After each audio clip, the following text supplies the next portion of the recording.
house that is haunted. Right from the start, dear, built on an acre of sand. Welcome back to our podcast. Thanks for joining us once again. I am Zada. And I'm Kelly. And you're listening to Two Sides and the Truth. Glad to have y'all back. I would like to update y'all on how ridiculous I am. Kelly has to make cue cards now so I can remember the introduction. You got to do what you got to do. And I can't even stop laughing to do the introduction because it's funny. I'll post a picture. Pictures to come, of course. Pictures to come. So thanks for joining us once again. We're a little behind this week, so if you notice, we kind of skipped an episode. We love you guys. We're sorry. Yeah, we try really hard, but we're busy ladies. So we're back, and we got a new topic this week. And so the new topic this week is, we got a few. The first one, we're going to talk about the holidays, because we're coming up on the holidays. They are coming. They're coming for us. I don't know how this happened. How is it November? You see, time, it just keeps going forward. I know. I keep getting older. And I forget a lot of it, so. Don't even start. I wake up and I'm like, what? Where am I? What day is it? What year is it? You really do. I know. Some days I know you and you're like, is it Tuesday? What is this? Is it 2014? No? Oh, my God. My bad. So we're talking about the holidays, and kind of what started this conversation on the holidays is the fact that, obviously I have new living arrangements, which means that could change my holidays. Yeah. And Kelly went through this just not too long ago. It's been 3 years. How long have y'all lived together? 2 years? 3 years? No. We've only been living together about a year.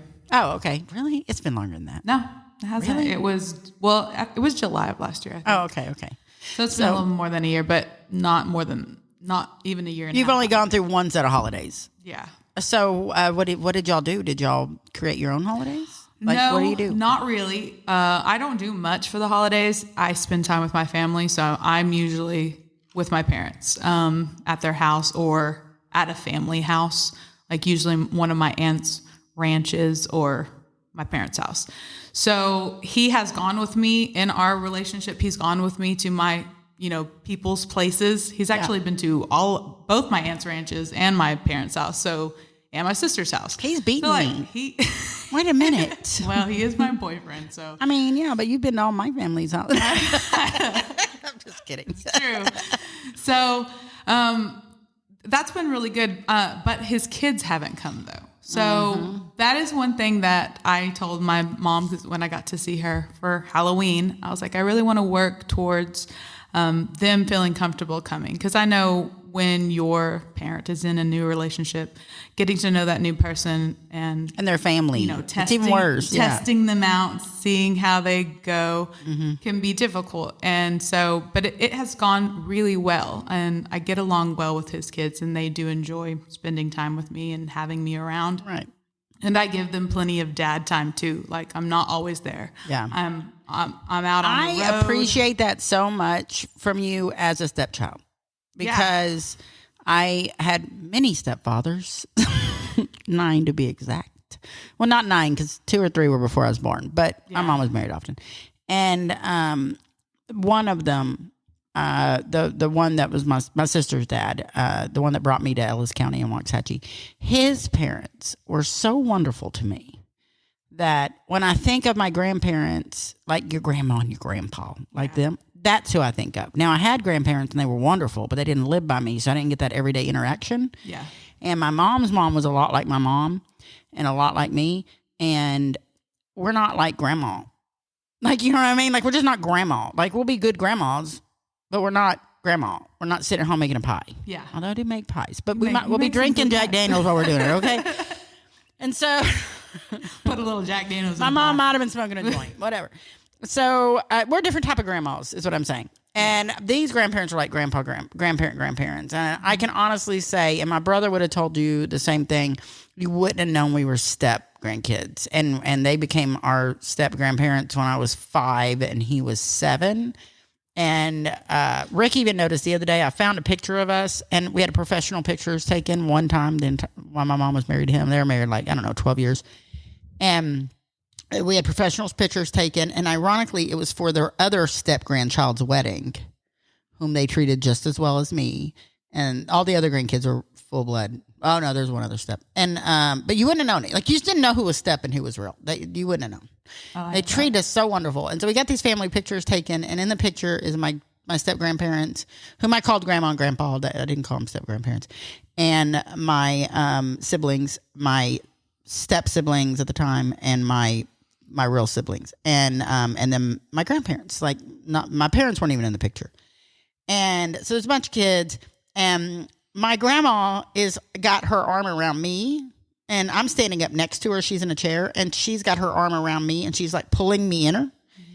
And so when Rick looked at the picture, he goes, "I can tell you and your grandma show were close." I said, "How?" He goes, "Look at the picture. You're the only two touching each other. Like she's practically holding you." Oh, yeah. And I was like, "That is exactly right. That is. So what you're doing, the role you're giving to give the time with the children is what started this because." I would go visit my dad in the summers, and my stepmom was amazing. First off, she would entertain me. She was wonderful. She was fun. She was a lot like you. My stepmom was fun. She would get on the floor and play with the kids, and you know what I mean? Mm-hmm. But, and her parents treated me wonderfully. But I'd go to my dad's house, and I just wanted to visit my dad. Yeah. I just wanted one-on-one time with my dad, and I adored my stepmom. She was awesome, but I just wanted my dad's attention. I didn't get to see him very often, and it was super important to me, and I wanted him to act like I was the only thing in his world, Yeah. And I didn't get that enough. And I get why. They had two kids of their own and my brother, and how you going to do, you're here for a month in the summer. There's only so much. He had to work 2 jobs. He went to college, whatever. And so that's why when you say that and you do that and you talk about it, I find so much value in that. Yeah. It's such a good trait. They're so lucky to have you. I mean, that is, they really are. It's very, very important. And I try to always put myself in Madison's shoes because I was in Madison's shoes. That's Rick's daughter. And I make sure that when she comes to town, she has alone time with her dad. Yeah. And that when, if they want to do something, they do it. And when she comes home, she's at college now, but when she comes home from college, that if they want to do something by themselves, I will encourage it, but I will even make options, what y'all could do. But also, I say, we could cook dinner for you. We could take you out to eat. What do you want? And do you want me to cook or him to cook? I love options. Well, because you want the person who raised you to cook for you, and he raised her, and that's who she's used to cooking for, and she probably likes his food. Man, I'd kill for my mom's food. I love good cooking. And your mama's food or your daddy's. No, your dad's the cook. My dad was the cook growing up, so I love. So so that's the same. And so she was like, I don't know, what do y'all think about cooking? She wanted us to cook. She didn't want to go out. She was like, what are you cooking? What do y'all, and she made a menu. We were cool to get it. So that's why what you do is so special, and that step parents, their role is so important. I mean, their role's huge. I'm slowly navigating through it, and I'm enjoying it. I thought that this would be something that would be too hard for me, and that I know that kind of sounds weird coming out of my mouth because I work with children and I have for most of my life.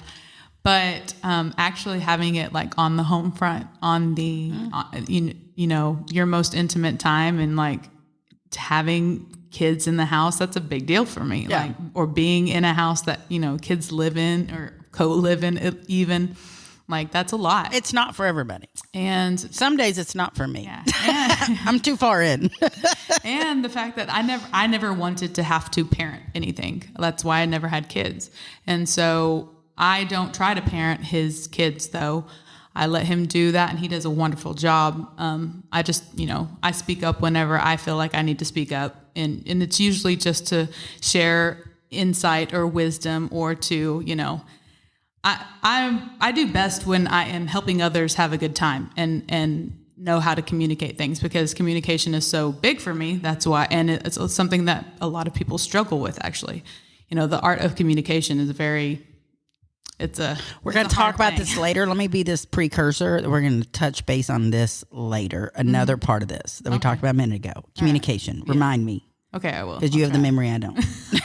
Write it down. Communication. All right, I got it. I love it.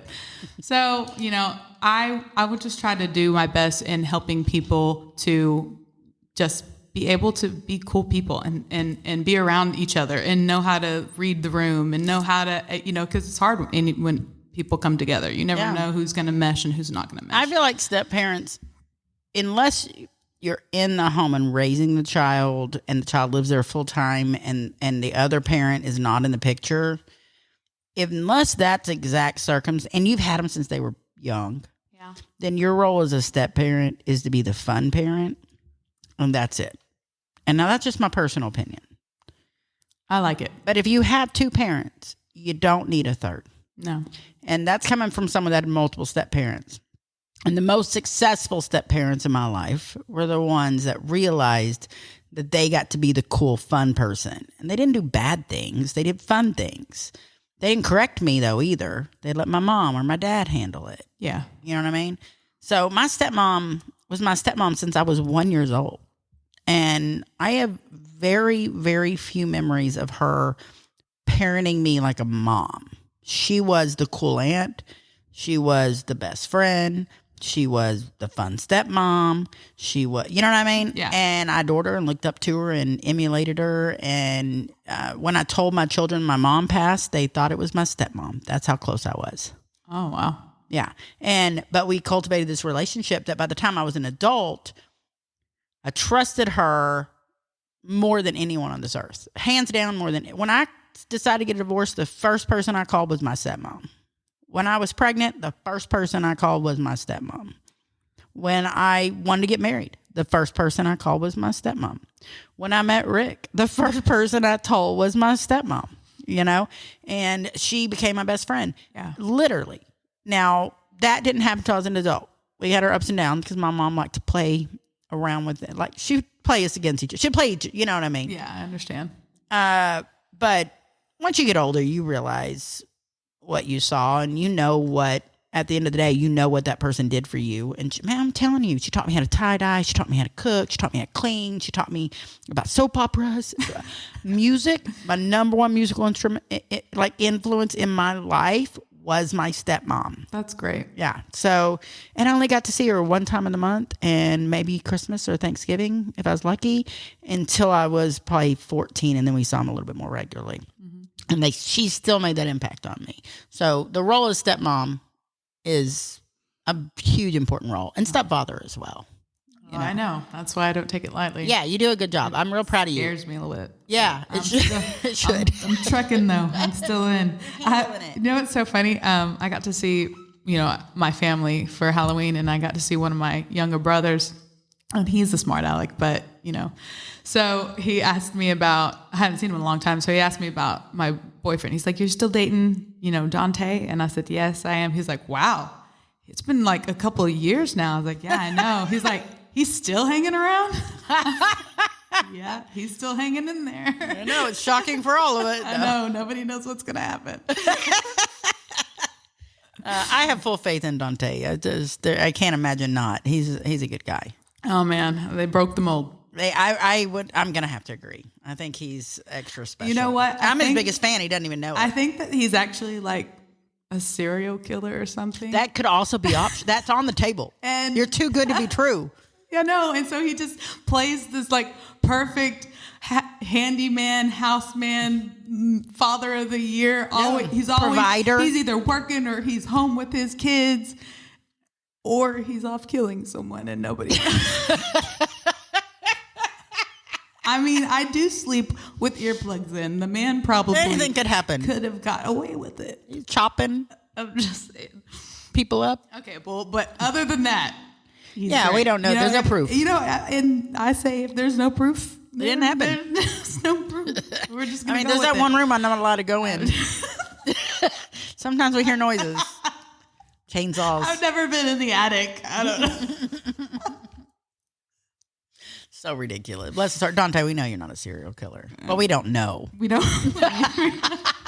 We don't know that you're not one. That's so ridiculous. Well, going back to the step parent thing, my current stepdad, my last stepdad, I told him all the time, "I'm so glad you were the final one, and I got to keep you."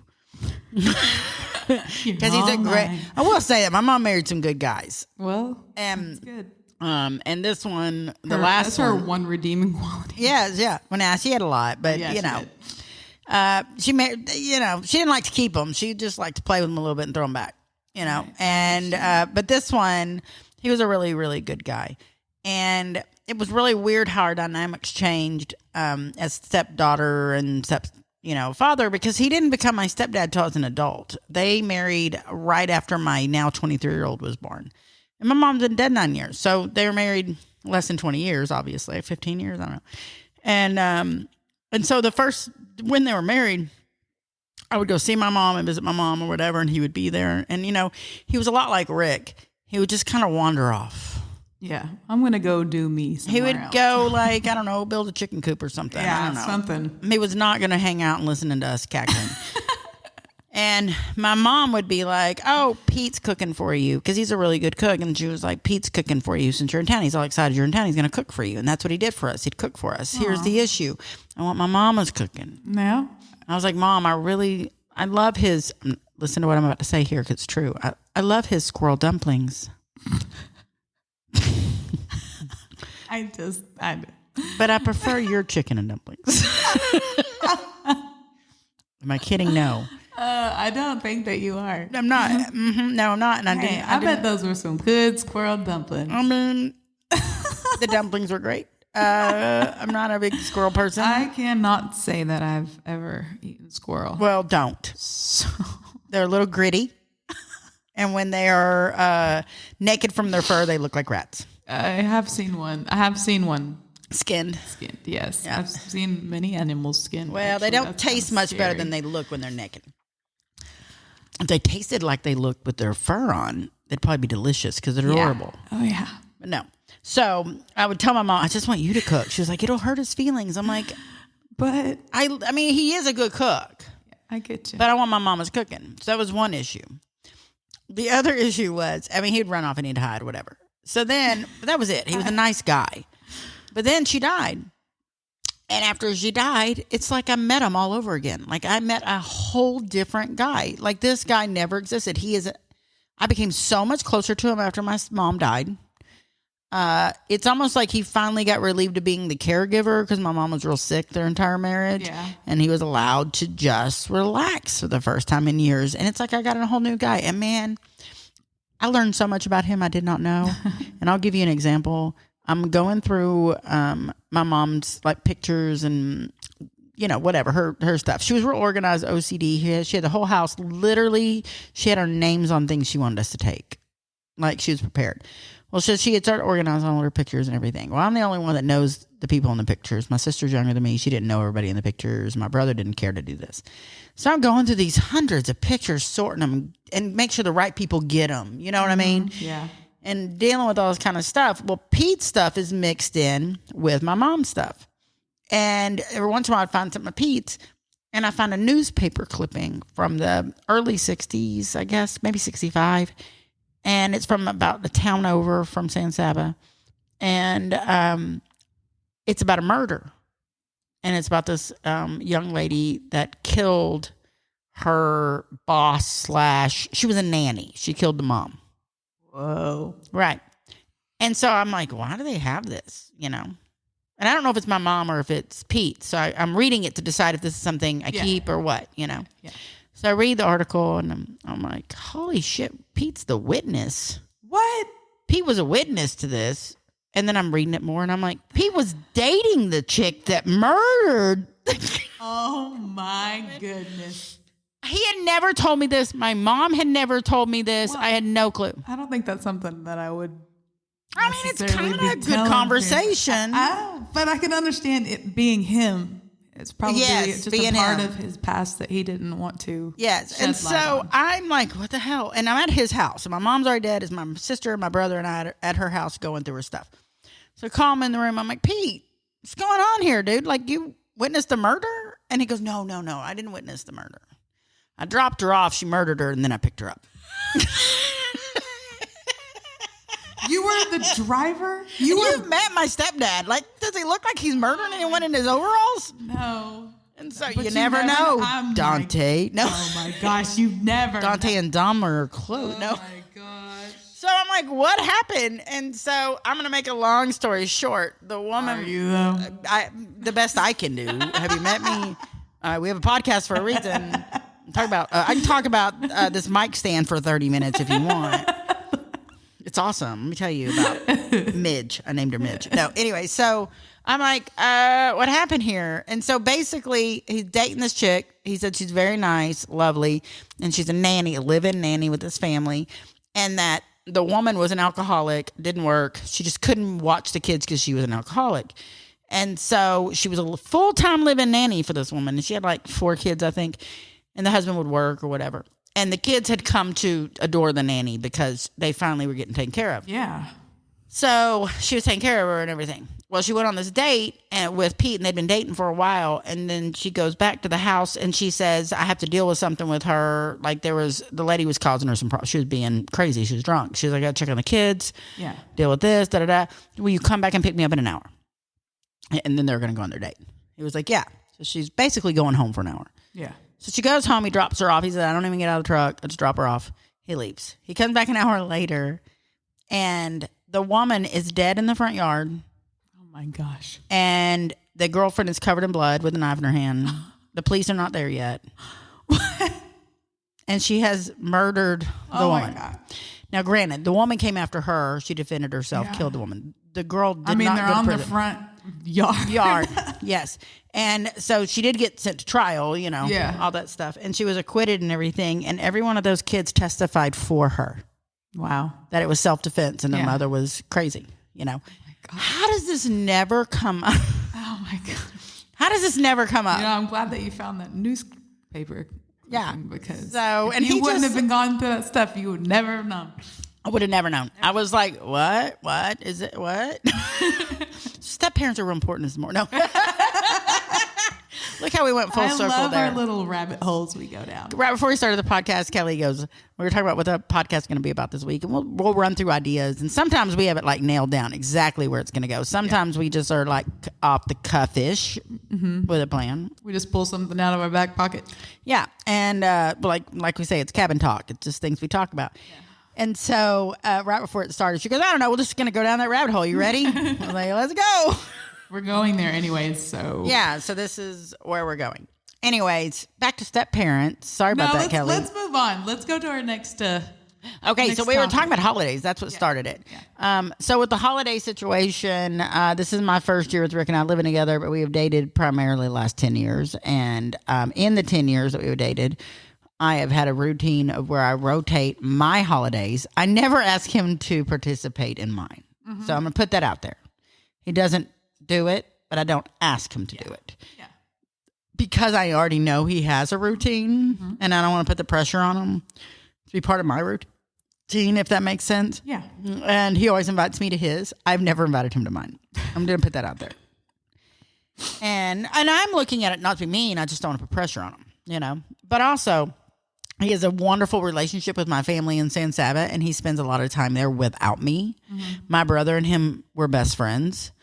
My sister-in-law adores him. My aunts, uncles, everybody loves him. They love him in San Saba. He is like a hit. My dad adores him that lives here in Dallas-Fort Worth area. My dad and him like text. And Rick's not even a texter. And they're funny texts. My dad like sends them emojis. And Rick responds in emojis, okay? If you knew Rick, it's like Rip from whatever, Yellowstone, sending emojis to someone. It's ridiculous. He thinks it's so funny, he shows them to me. So they have good relationships. So I don't feel like he needs to be present for the holidays because they already have developed relationships over the last 10 years. I don't have those same relationships with his family. Yeah. And most of his family, 99% of them, are amazing to me. They're wonderful. One does not care for me. And so I removed myself from any situation where that person is involved for my own good. Yes. And so it's created a little bit of a situation where I'm not always comfortable in his family settings. But I love them. They're wonderful people, So this year is the first year we're actually living together. I have made it where I go to his, on his dad's side, I go to his dad's parents' get-togethers. His dad's passed, so now but his grandparents are still alive. But I knew his dad, he just passed recently. And so I go to his grandparents' thing on his dad's side. I go to important things, weddings, funerals, whatever. I'm going to be there for that. But what I've been doing is that on the week, I either have my kids for Thanksgiving or Christmas. I always have my big kids. Yeah. So I work out around whatever they can do. I'm there. But the little kids, if I have the little kids, we go to my dad's. We spend the day at my dad's. If I don't have the little kids, then I would spend half the day with Rick and half the day with Mary and split it. So here's the first year, and I got to figure out what we're going to do. Bum, bum, bum. So this year for Thanksgiving, I have the kids. So I was like, let's do it at my house. And my dad's like, no, you don't have TV. We can't watch football. We're doing it at my house. Because I do all the cooking. Yeah. Fair. I get it. I understand. Thanksgiving means football to him. You got to give them their football. Get it. But if we had done it at my house, Rick could have joined us for part of mine and then gone to his grandparents. And I kind of felt like he wanted that. He kind of was trying. I could tell he was trying to like find a way to work it out that I could join his family for a moment and he could join mine for a moment. And I really appreciated that. Yeah. But it's just not going to work out for Thanksgiving. No, sometimes it doesn't work. He knows how my dad is about football. My dad played college ball. He's obsessed with football. So he's like, I'm like, all right, that's fine. So this year for Thanksgiving, I'm going to go to my dad's and cook, and he's going to go to his grandparents. I'm going to make him something to take to his grandparents, And then for Christmas, I think normally if this was a regular year, I would probably just go with him to his grandparents. But this is the 1 year anniversary of my brother passing on Christmas Day. So I don't know what I'm doing yet. I think I'm going to cry and drink a lot of whiskey. Well, there's that. And he got a little upset, and I kind of mentioned that to him. I was like, don't be upset if Christmas, I'm not feeling Christmassy. And I told my kids, you don't need to come home for Christmas, the older kids, unless you want to. Understand, if you come home for Christmas, you're not going to get the Christmas you want.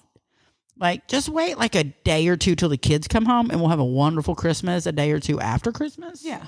But on Christmas Day, I'm choosing whiskey. I'm going to spend Christmas with Jack Daniels, and which is my mom's drink of choice. That's why I'd pick it. It's not my first choice, but I'll take it. Rick was not a fan of this plan. I can understand that. And he was like, no, you're not. No, you're not. You're not going to sit there and cry. And I was like, I plan to do exactly that.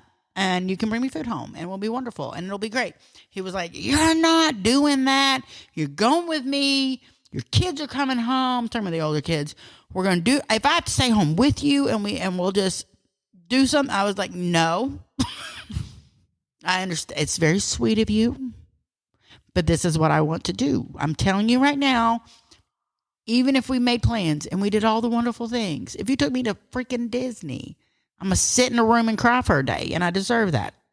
And he was like, all right, I'll buy you some whiskey. I was like, thank you. I appreciate it. But I think going forward in the future, based off him trying really, really hard to get Thanksgiving to be where we could share it, we will share it. If we have to get basic TV so my dad can watch football in the future, we'll do that. But I need it at my house. Yeah. Because that's the problem is if you're cooking, it's really hard to cook somewhere else. Yeah. It's really hard to get all that together. You need your kitchen. I need my kitchen, and I'm a cook. So I don't just need my kitchen, but I need to know everything else so I can move quick. Yeah. You know what I mean? And my dad always fries the turkey. And my dad is known to be late on everything. So when my stepmom was alive, we would lie to him and tell him that lunch was at like 11, knowing we might be lucky to eat at 3. And then we would literally make our sides around the fact that knowing, even though we told him 11, that turkey won't be ready till 3. So we'd make our sides where they were ready at 3. But the whole time we're telling him it's 11 so that we can eat by 3.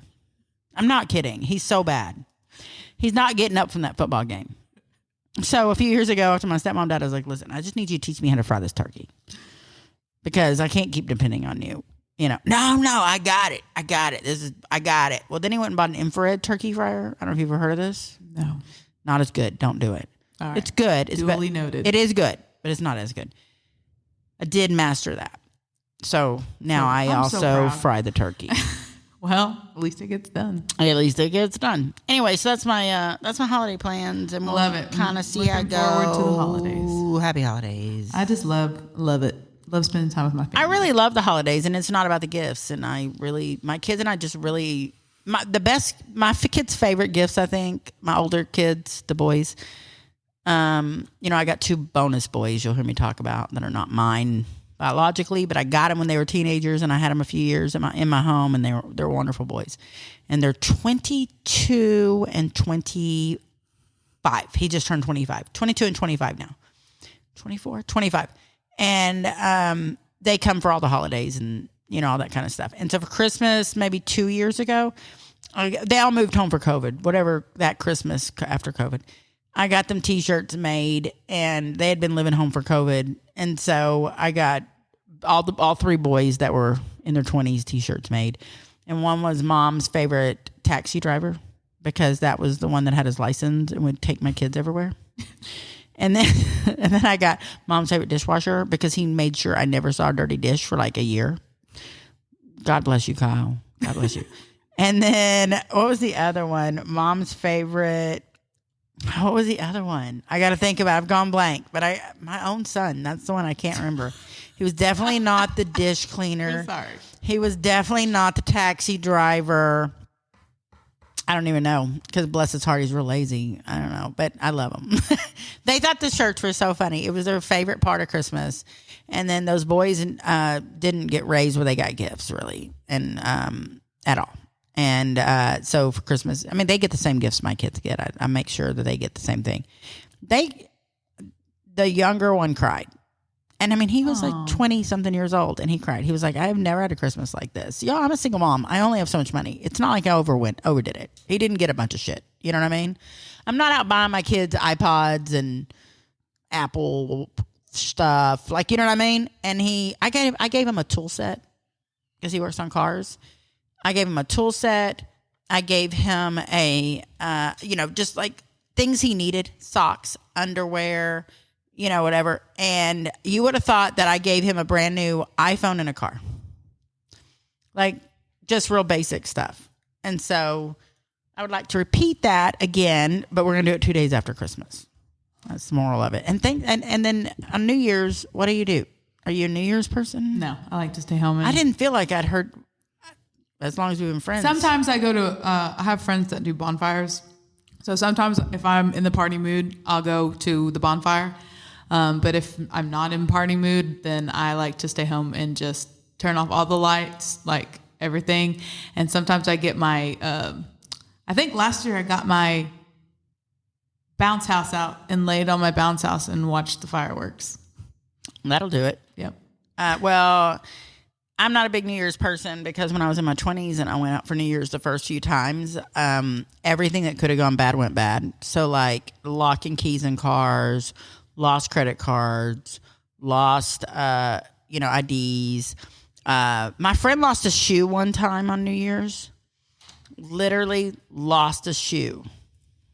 We couldn't continue the rest of the night. There was no shoe. I would have been like, tough luck. Yeah. Well, no, nobody was letting her in. This is back in the 90s, and to get into clubs and stuff, they had to let you in. If you were missing a shoe, they weren't letting you in. I know. That's what I'm saying. She would have sat outside then. Okay, bye. I'm sorry, if you lose your shoe, that's on you. That's on you, girl. I don't even know. I don't remember the story of how she lost her shoe, but it was gone. And so I just kind of gave up on New Year's. I was like, New Year's is not for me. And so I stopped. So New Year's is my family holiday. And honestly, I don't remember the last New Year's I made it to midnight. Because, I go to bed at 8. Yeah. I woke up. Wake me up for the New Year's. No, you know what? Don't. I'll see you in the morning. Yeah. The last one I can remember being awake on New Year's was maybe 6 years ago with Rick and I. And we were in his man cave / shed / chicken hut, because he attached like a chicken coop to his shed on the outside. So one side was a chicken coop and one side was his man cave, I guess, shed. And we sat out there and drank and listened to music, and it was really cold. And I have a picture somewhere of us, and we were in like freaking like Carhartt full zip up bodysuit. Like, it's cold. Like, you can see your breath. And we're from Texas. We're not used to cold. Okay. I got like a hat on. It's over the top. And we just sat out and drank, and I can remember that we were in Carhartt, and like, I'm talking like the coveralls. Yeah. Those are my favorite. And in the man cave, and dancing. That sounds wonderful, at midnight. Actually. It wasn't bad. That sounds pretty up my alley. We have a good time together, So that's the holiday plan. I got All a right. funny little story about communication. We're going to go back to this. Okay. Now I don't want to go back to the holidays. We're moving on to the No, next it's not thing. holidays. Okay. It's communication. All right. This is about what you reminded me of earlier. Rick and my communication. Oh yeah, you wrote down your communication. I did. I'm so proud that you reminded me. Look at you. Oh, and I segmented out of the other one. Okay, let's go. So the producer, Kelly, over there.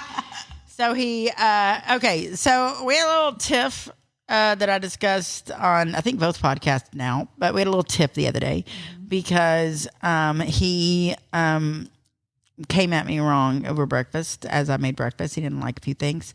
And then 2 days later, came at me wrong when he came home. And the thing is he doesn't realize how he comes across. He truly is clueless. And in his household he was raised in, that's how people speak to each other. That's normal every day. It is not something I'm comfortable with all the time. And so he doesn't even mean it mean or rude. It's just how he talks. He's very abrupt and he's very to the point and he's very gruff and you know. Yeah, we know he's a dinosaur. He is. And always. And so I'm like, so after that, last night he comes to bed where, you know, he took a shower and everything and I'm already in bed and I'm sitting there like looking at my phone and he comes in the room and everything and we're talking about whatever. And I said, listen, I really need you to work on your communication skills because I'm not okay with that. And I've told you this over and over again. I am not okay with this. He goes, I was not being rude. I didn't mean it rude. And I go, it doesn't matter if you meant it. It was. And so when you came at me at breakfast, after I don't even have to cook breakfast and I'm doing you a favor and you're unhappy with how I did it, then why would I do that anymore? Like, you know what I mean? But it's my love language and you've not only been rude to me, but you just stolen my love language. Yeah. I like to cook you breakfast. And so he was like, what part of it was so rude? And I go, well, your voice control, your animation in your voice, and the words you used. He goes, so you're saying I was too loud, I was too rough, and it was what I said. I said, yes. He goes, so it was everything? Everything I said was wrong? I said, yes. And he started laughing, like hysterically laughing. And he was like, really? And I'm like, yes. And he goes, but you can't be that sensitive. I said, that's not being sensitive. This is my home. This is my safe place. I'm not comfortable. This is my kitchen. Yeah. And I was like, and that's not cool. And I was like, and you made me not want to do nice things for you. And if that, I don't feel like that's what you wanted. Yeah. You know? He was like, and so he sat there for a second. And you could like see his brain working. Yeah. He was like, I'm going to give you that. You're right. And he goes, I saw red. When I saw I didn't have my coffee and I didn't know the whole story, I assumed my head went a different direction. I apologize. You're absolutely right. I was out of line. I was like, all right. And I go, now let's talk about the laundry room. Ding, ding, ding, round two. When you came at me, he goes, what? I wasn't being rude. You told me, and we had a good conversation the day before that about how you need more help. That your chore list was more time consuming, more difficult, took more time, and it wasn't fair. And I on the way home was thinking to myself, she's right. It's not fair. She is working harder than me. She's working more than me. It doesn't matter what I do at work. If I get home and she's working till 8:30 on the house and dinner and whatever, and I'm back in the garage doing fun stuff for myself, leather working currently is because he has no chickens. And so redneck ass. Oh, and so he goes, so I just came in like gung-ho, let's get it done. I said, but that's not how it came across. It came across like you're a dumbass and hadn't done your shit and what's wrong with you? Like that's how it came across. Yeah. And he was like, fair, okay, all right, yeah, all right. It's not, I thought I was being helpful. Yeah. And I was like, well, you're speaking in your love language. I'm speaking in mine. And I need you to speak to me in my love language, and I'm going to speak to you in yours. So I'm going to start yelling at you. I'm going to start cussing. We're going to see how successful this gets. He goes, no, let's both speak in yours. I said, I think that's fair. Oh. And then he attacked me and jumped on top of me and started pretending like he was beating me. And that was funny. I could totally picture that. He does a funny thing every night, which I'll have to start to put on, and then I'll end this. And I have way too many pillows on the bed. I like a lot of pillows. I understand. Yeah. But sometimes I really have them for a reason. Yeah. Sometimes you're just propping up. Yeah. You know? You got to get in a different position. And it depends on your mood. Do I want a soft pillow, hard pillow? Like I'm like Goldilocks to the pillows. And I'm giving him the same, pillows. So every night when I get in bed or he gets in bed, I'm usually in bed first and he takes all his pillows off the bed. And every night he says, why do we have so many pillows? And every night I say, because I want them. And then every night he takes the first pillow, which is the green pillow, and he takes the green pillow and he throws it at my head. Every night. It never happens. It never fails. And, I wear glasses at night. I wear my reading glasses, and I'm usually sitting there looking at my phone or reading a book or something. So he'll throw it at my head, and I have my glasses on. And every night I'm like, I got glasses on. Don't throw a pillow on my head. And every night he laughs. Ha, ha, ha, I got you again. We do this every night. See, he's truly, like, this side of him exists. Like, no. And so every night we do this. I do because I do hear it. You don't just talk about your problems. You also share, good things. Yeah. And good. I really walked away from our conversation last night. Like he truly internalized it. Like I always tell you he does. That's good. That's effective communication right there. It really is. And so then this morning or today, he sent me a text and he was like, I love you, randomly, like in the middle of the day.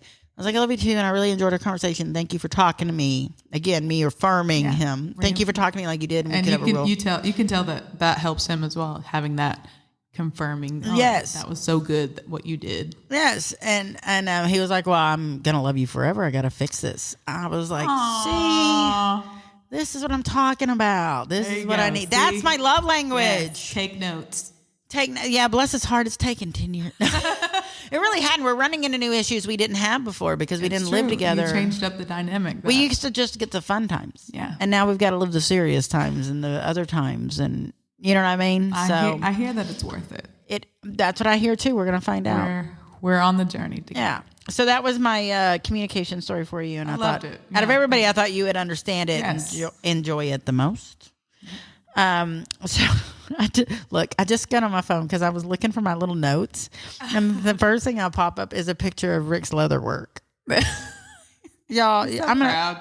Y'all wouldn't even. It's good work. I told him I showed this picture at work, and he goes, "What? Why are you sharing? That was my practice piece. Why you gotta wait? I'm not done." He's so cute. When I got home last night, he was watching a YouTube video on leatherworking. He said, you got to wait till I'm the expert on it. I was like, all right. Okay. I'll wait. You let me know. Yeah. When you make it. The other, bless his heart. Something else that we touched on earlier. We were talking about the episode and what we were going to talk about. One of the things that we had talked about was love bombing, in general. And Rick is not good at that. But not so good at the bombing with love. No, but if you've ever been in a relationship with someone that love bombs you, you know what I'm talking about. Because, So explain what love bombing is. Where immediately in the beginning of the relationship, they are gung-ho and I'm in love with you. And you're the most perfect woman I've ever met. And everything about you is wonderful. And I wouldn't change a thing about you. And you're everything I've ever wanted. And what are you doing? And where are you going? And can I go? And I love you some more. And write me a letter. And you know what I mean? Just like, blah. Yes. A bomb of love. A bomb of love. And what I've discovered from bombs of love is they are freaking toxic as hell. Well, they explode you into a million pieces. Yes. Your humans splattered everywhere across the pavement. Yes. Who wants that? Not me. I can tell you I have broken up with many a men that told me they loved me way too soon. And I'm talking instantly. Like, no thanks. Yeah. Now I know you've told every woman you've ever dated that you love her. Yeah. Because that should be specifically for someone you truly love. Yeah. So if you tell me 2 weeks in on dating that you love me, I know you don't. No. Instantly, and I'm instantly turned off. It is just not my thing. And maybe for some people it is their thing. Maybe I don't know. But it is typically followed with, you're never good enough. Like you're the best thing that's ever happened. And then later it is, I need you to lose a little weight. I'm going to need you to stop wearing that. I'm going to need you to not go there. I'm going to need you to do this. I'm going to need you to do that. And that's what I have found in general. Like everything changes. So, I'm trying to figure out how to word this correctly, but in business world, Zada. In the business world. Zada, I've run into recently an issue. Very recently today. And very recently. Where I have this lady that I deal with in the business world who is not so pleasant. And tell me about it. To put it lightly. And in the business world that I'm talking about, I don't deal with a lot of unpleasant people. So it's not normal for me to deal with that. In my past life, I did have to deal with that a lot. And I was real good at handling it. Unfortunately for her, it was me she got on the phone today. And so she just was very rude and not professional and, and just very ugly to me. And, handled the best way I could, professional, no problems at work over it. But as she's talking to the other person who works with her, not me, who doesn't work with, we don't work for the same company. She is speaking to them love bomb style. Mm-hmm. And I can hear her because she's on speaker and she is sounds like a different human. Honestly, she sounded like a 15-year-old girl. She could have been a completely different person. Like you would not have known. And it was so bad, it took me aback. And I've been dealing with this lady for about 2 years now. Today was the catalyst day. We've had a few issues, but today was a catalyst. Mm-hmm. She has issues with everybody. I'm just the one that got her today. And so I'm listening to her talk to him, and that was more shocking to me than how she was talking to me because I've come to know her to talk to me and everybody like that. But I have never known her to be like this. Yeah. The love bomb. Sweet and considerate and... It was insane. And and all I could think to myself, I'm at work and I wrote down love bomb. Because I was like, I got to talk about this on the podcast. You were in the middle of it. Yeah.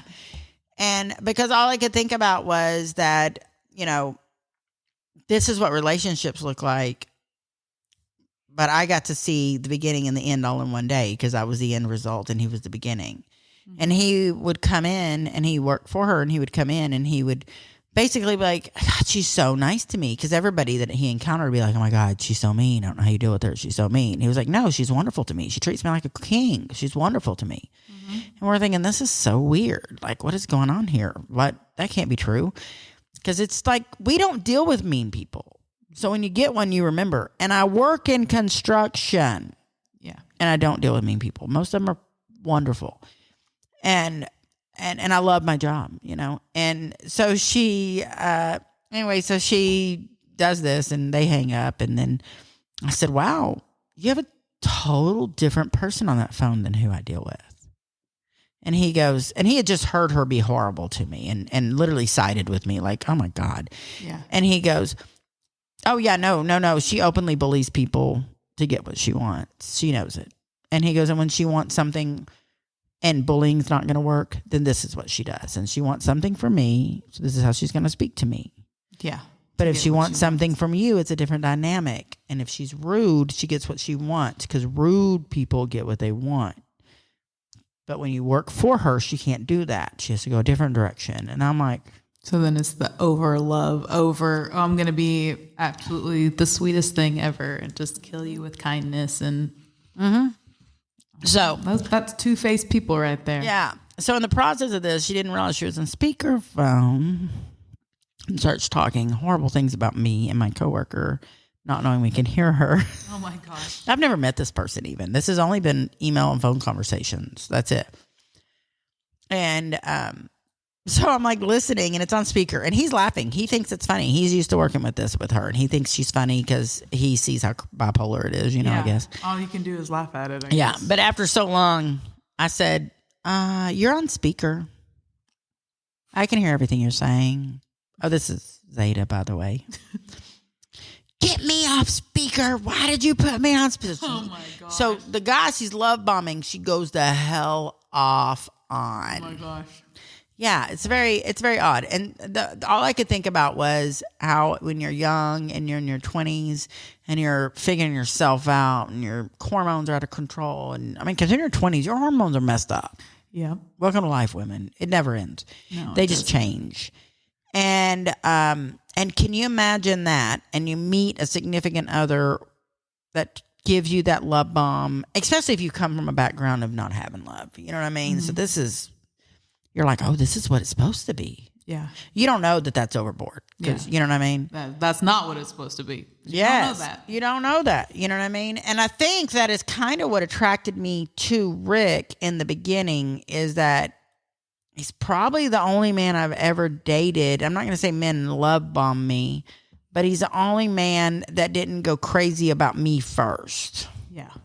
And I mean, he liked me, obviously, but like he wasn't like going to tell me he loved me too soon. Yeah. He wasn't going to act like we're getting married tomorrow or try to move in with me like some people did or what, you know what I mean?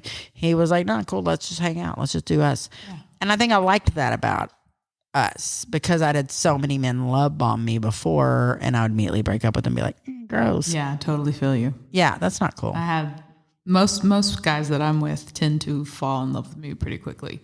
And it's a turnoff. Yeah, it can be. And because I can be all about a person, you know, and when I start dating somebody, I usually am like, I'm all about that person. And so that, I guess, you know, having my full attention then I guess makes them feel like, oh, okay, we're going to 100 right now. And I'm like, oh no, that's not what I was trying to do. But so I can feel you with the love bomb. Yeah. Not a fan. And it's funny that it took a client in the business world for me to witness almost the beginning end of it, for me to like be like, oh my God, that was ugly. Yeah. You don't want to be on either end of either of that. No. You know what I mean? It's not fun. So that was one of the things I was going to discuss. Ooh, we're just knocking them off the list. Knocking them off. The other one was, and this is totally off subject. Like I literally am going to jump from like A to B. I like it. A to F. Let's get some variety up in here. The other one was this. I'm going to tell y'all right now how this comes about. I'm at work or at home or whatever, and I kind of keep a little notepad near me. And every time a conversation comes up or like something happens, I write down like 2 words as a thought, and I'm like, I need to think about this for the podcast. Is this something I want to discuss in the podcast? Is this, you know what I mean? Yeah. And I don't always bring everything up. I don't, you know what I mean? So these are notes. These are my notes from Zada, random things. Straight from Zada's head. I'm sorry, it's scary up there. And so the other one was Facebook friends. Kelly's not. I've got lots of Facebook friends. As in 0. She was like, I think I have an account still. I don't know. Well, I had one at one point, and I don't think that I ever like deactivated it. I think I just got to the point where I couldn't get in it anymore. But that one had got to the point where I didn't like it because I started off my Facebook with just a couple of people, but then I added people, and I would just add people that, added me because you would accept I was friends. trying to be nice, you know what I mean? But then it got to the point where I capped out on friends, and so I didn't really even know most of the people. They were just people who had which is so ridiculous because as many people as I know and active as I am on Facebook, I've yet to cap out. Well, I think it's but little Miss Kelly. I think it's like 5,000, and that so really. And so I got to the point where there was too many people on there, and I didn't want to have to go through and delete people and find the people I actually knew. And I was over it anyways. I didn't even really care much about Facebook. So you just got rid of it. So anyways, I don't know if it's still there. I don't know if they deactivate them after a certain time. We'll find out right now. Hang on, it's gonna be y'all. a little scary. Yeah. Well, the reason that we're going to find out right now. I don't think you are. I think I would have. I don't know what it was under either because I was married at one point, and so I think I had. It was under your maiden name. It was Kelly Patterson. Yeah. No, you're not popping up. You're gone. Oh man. Well, I don't know. I might have changed it though. I might have changed it back to Kelly Garcia, or it might have been Kelly Lauren, or I don't know. Maybe. I don't know. It could be out there. Well, you're not popping up under any good. Kellys for me, so I think that's the case probably. It's out. Sorry, guys. We don't have a Facebook. Well, the reason that I brought up Facebook is because, you don't, because obviously your experience is different than mine. And also different generation, that makes a difference. Because, we went through a long period of time where you lost touch with people in your life, and there wasn't an easy way to keep track of them unless you had their phone numbers still, and there wasn't an easy way to get people's phone numbers. We didn't have cell phones back in the day, you know what I mean? And so, I probably went a good 12, 13 years, 14 years where I literally had no clue what most people I grew up with were doing or how to get a hold of them or any of that stuff, you know. And then Facebook came around and it was a way for us to reconnect. But we were really close growing up. Like, we were from a small community, so we all knew each other's parents and grandparents and sisters and brothers. And so it's easy to fall back into that. Yeah. Because, you literally know everybody in everybody's family. And so on my Facebook, what made me think of this is that I have a friend on Facebook that I have not seen since maybe 9th grade, is my guess. I don't really know where she finished or if she finished. I'm not real sure. And, she was, when I was in school, we had what we called preps, and we had, which the jocks and preps were one thing in my school.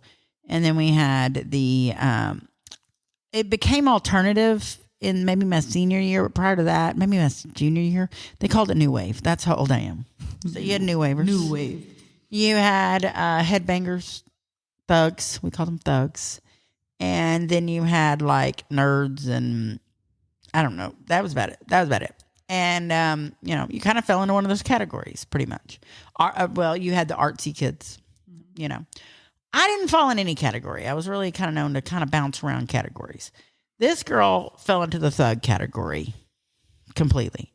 And I think she got pregnant our 9th grade year. I think that's what happened. And, but I didn't know her that well. We didn't hang out. We didn't do things. We didn't call each other. Like, she was in some of my classes. She was a nice girl. I didn't have a lot of relationship with her, but she was a nice girl. But what she was also was she was really, really like strong. So like she would stand up for herself and she would tell people how it is. And that was so out of my comfort level at that age. Yeah. And I can remember in junior high and her coming to school, and she had this sweatshirt. I'm going to make her listen to this. She's on my Facebook, obviously.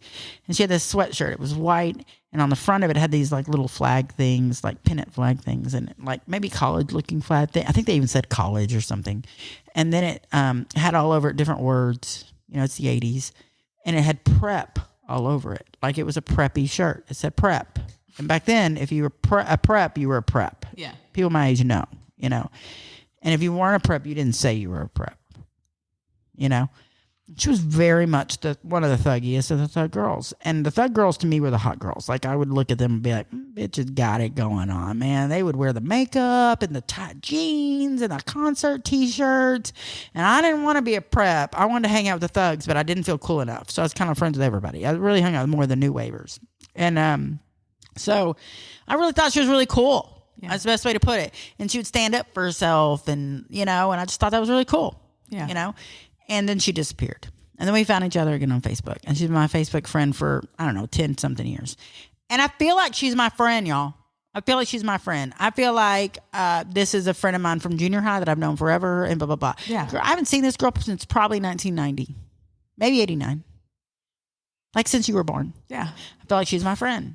So this is what made me write this down, is that she saw a thing, Texas history. Someone posted on some random page about Texas history and specifically about a story in Texas history. And everybody knows how much I love Texas. And so she tags me in the comments and she's like, Zada, this is a really good read. I think you'd like it. How sweet is that? Yeah. And do you see where, like, she truly has got me through Facebook, which I definitely do not put everyone likes to think that I put myself completely out on Facebook because I am very active on Facebook. But trust me, you do not know.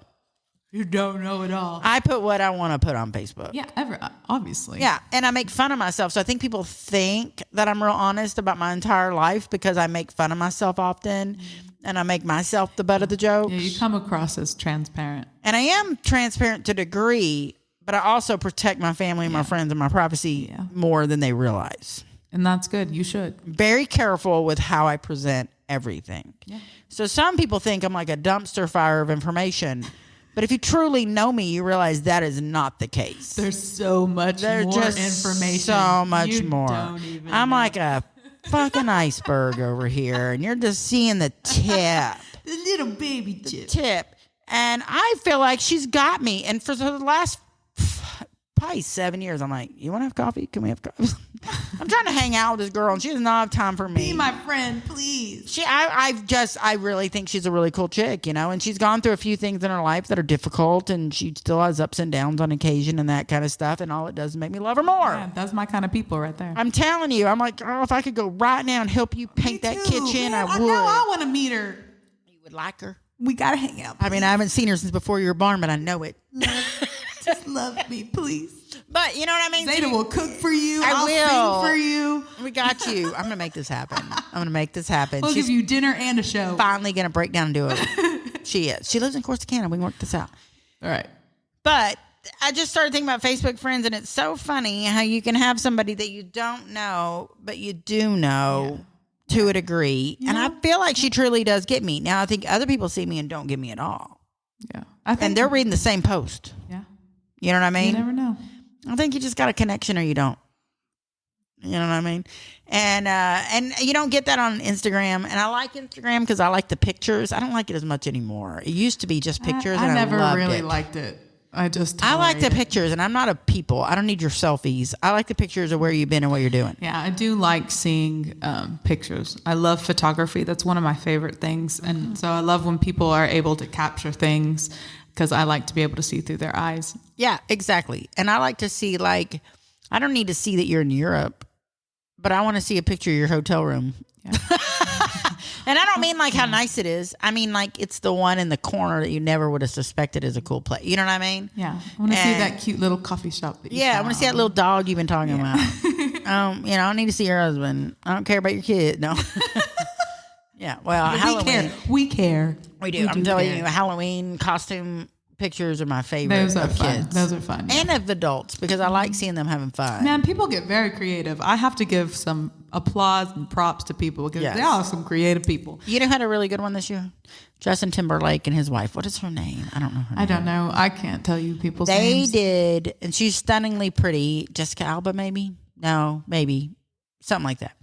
And, but I don't think that's her. But anyways, you know what I'm talking about. Yeah. No, I don't. Real pretty like her, though. And anyway, so they did the two burglars from Home Alone. That's awesome. So you know how in Home Alone, one of them has that iron burned on his face? Yeah. And then the other one had like cotton glued to his head and stuff. And so like she was the one with like the cotton glued to his head and he was the one that burned his face and they nailed it. And I laughed so hard. I was so appreciative of him being her, who's a stunning woman. Forgive me for not knowing her name. Being like, nah, I don't need to be a sexy cat.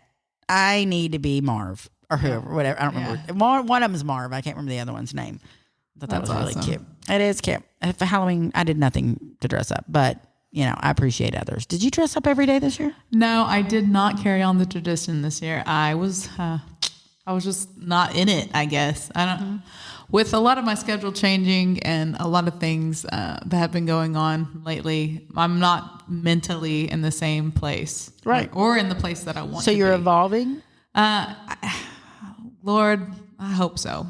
But I think you're evolving. Sometimes steps look like step backwards, but they're not. They're actually steps forward. I agree. But you just take them as steps backward because they're not what you're used to, or they're not. Or your end goal. You know what I mean? So I just wasn't there in that headspace, and so I didn't celebrate like I usually celebrate and get all that. But I still enjoyed myself. I went to a Halloween party, and I did dress up for that. I was a purge participant because I wanted to kill everybody, and I did with a spoon. Yeah, no. I wish I would have had a spoon. No, I had a little butcher knife, and I went around and killed everybody and told them, "Okay, you're dead now." They really appreciated it. It sounds like fun. And then one of my little cousins came and stole the knife from me, and then they went and killed everybody. And I was like, thanks for making sure that they were all dead. I appreciate that. Double tap, you know what I mean? Well, Zol loves, my youngest is 15. He loves Halloween. He doesn't care if he trick-or-treats. He just wants to get dressed up, So he's been hounding me to take him to get a Halloween costume. I'm the world's worst prosecutor. I thought you were going to say prostitute. I did too for a second. I'm the world's worst prostitute. I'm not good at that at all, man. I get that shit for free. No, I'm kidding.